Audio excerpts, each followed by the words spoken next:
quero, nesse dia tão especial, fazer uma reflexão na Palavra de Deus que nos remete ao primeiro Natal.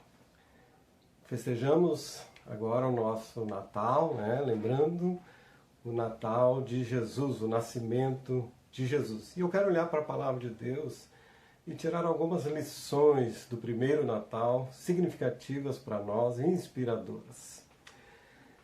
O primeiro texto que eu gostaria de compartilhar é em Lucas capítulo 1, verso 26 a 38. Eu não vou ler o texto, mas quero mencionar alguns versículos e a primeira lição que aprendemos aqui do primeiro Natal tem a ver com Maria.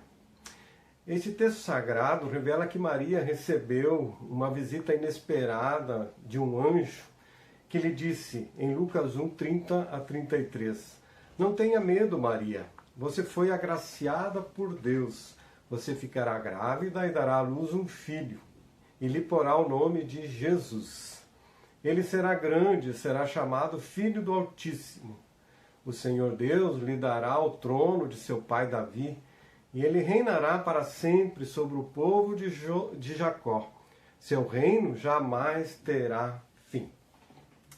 Nesse texto, nós vemos aqui Maria, ao ouvir essa situação, essa mensagem do anjo, ela tinha muitas dúvidas. Como seria a sua vida dali para frente? Ela, porém, disse em Lucas 1,38, sou serva do Senhor, que aconteça comigo conforme a tua palavra, diz Maria. Ou seja, Maria se colocou sobre o governo de Deus. Deus não revelou tudo sobre o futuro de Maria, mas ela compreendeu que a sua melhor decisão era sujeitar a sua vida à vontade de Deus. Nós sabemos que Maria tomou a melhor decisão naquele momento. E isto é exemplo para nós. Entregarmos e confiarmos o nosso futuro ao governo de Cristo. Pois como declarou o anjo, o seu reino jamais terá fim. A segunda lição para o Natal, aprendemos com José, o marido de Maria. Em Mateus capítulo 1, verso 18 ao 25. José era um homem justo e após saber que Maria estava grávida, ele não desejava expor Maria diante das pessoas. É o que lemos em Mateus 1, verso 19. Diz assim: por ser José, seu marido, um homem justo, e não querendo expô-la à desonra pública, pretendia anular o casamento secretamente.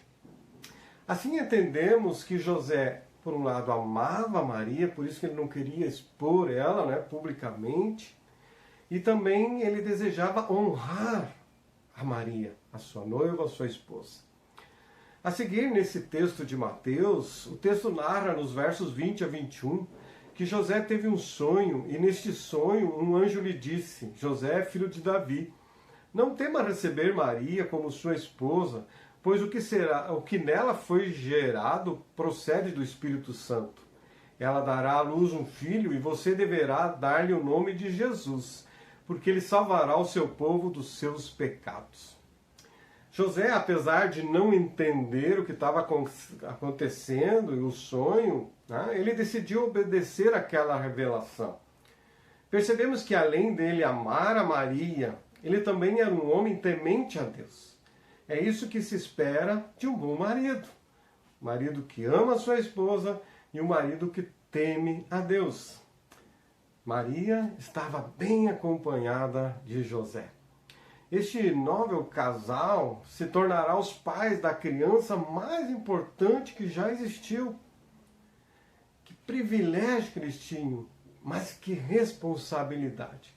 Privilégio e responsabilidade sempre andam juntos. Vamos ler, queria ler o texto principal dessa reflexão. Vimos como Maria reagiu à notícia de que ficaria grávida, ela se sujeitou ao governo de Deus. Vimos como José reagiu à notícia de que Maria estava grávida. No primeiro momento ele não quis dar continuidade ao relacionamento, preservando Maria, mas vemos que ele também foi obediente a Deus, um homem que amava Maria e amava a Deus, temia a Deus.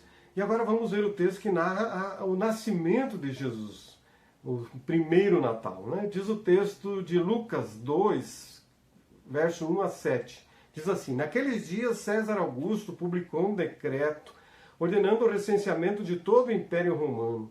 Este foi o primeiro recenseamento feito quando Quirino era governador da Síria. E todos iam para a sua cidade natal a fim de alistar-se. Assim José também foi da cidade de Nazaré da Galiléia para a Judéia, para Belém, cidade de Davi, porque pertencia à casa e à linhagem de Davi. Ele foi a fim de alistar-se com Maria, que lhe estava prometida em casamento, e esperava um filho.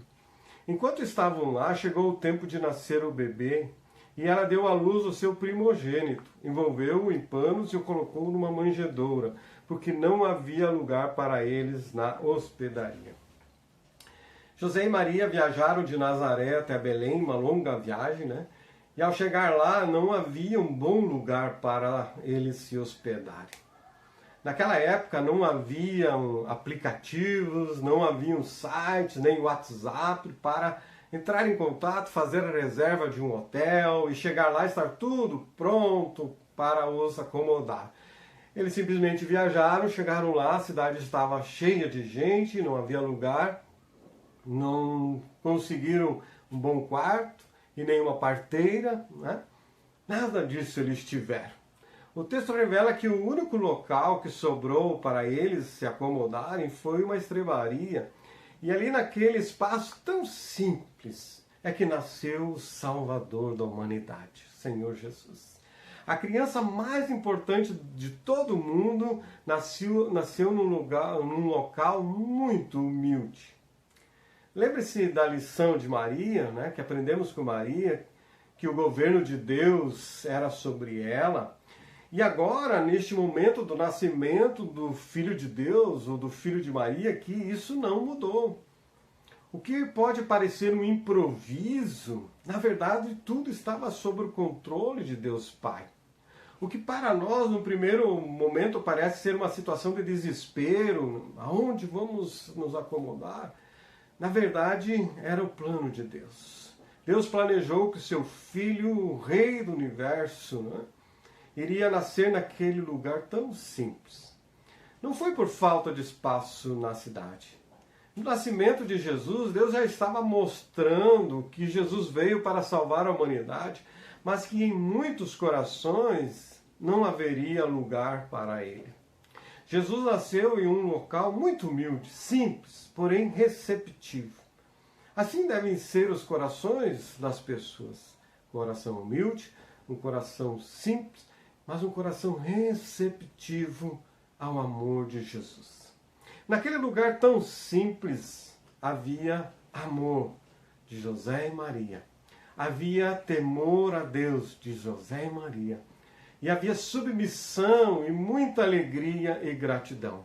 Aquela estrebaria se tornou o lugar mais alegre da face da terra, com um coral de anjos e uma estrela especial.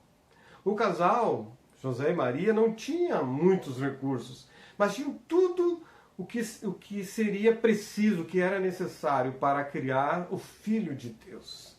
O que José e Maria precisavam, eles tinham. Um ambiente de amor, um ambiente de temor a Deus e de submissão ao governo de Deus sobre as suas vidas. Que neste Natal, a semelhança de Maria e José, nós sejamos pessoas que amam uns aos outros, as que temem a Deus e que estejamos submissos ao governo de Deus em nossas vidas. O anjo anunciou que Jesus reinará para sempre e que o seu reino jamais terá fim. E assim está sendo. Jesus reina. Aleluia. Amém? Queria fazer uma oração com você nesse dia. Pai, damos graças ao Senhor, porque Jesus veio até nós para que nós pudéssemos ir ao Senhor. Damos graças pelo primeiro Natal, porque Jesus veio, nasceu e naquele lar Jesus cresceu e se tornou o Salvador da humanidade quando foi morrer na cruz no nosso lugar. Damos graças ao Senhor e queremos que os nossos corações sejam sempre receptivos, humildes, simples, um coração cheio de amor por Jesus, um coração que se submete ao governo de Cristo em nossas vidas. Assim que seja o Natal, que o governo de Jesus continue sobre nós. Em nome de Jesus. Amém. Desejo a todos vocês um feliz e abençoado Natal e que a alegria da salvação de Jesus seja com todos os nossos corações, cheios de gratidão e amor a Jesus. Feliz e abençoado Natal.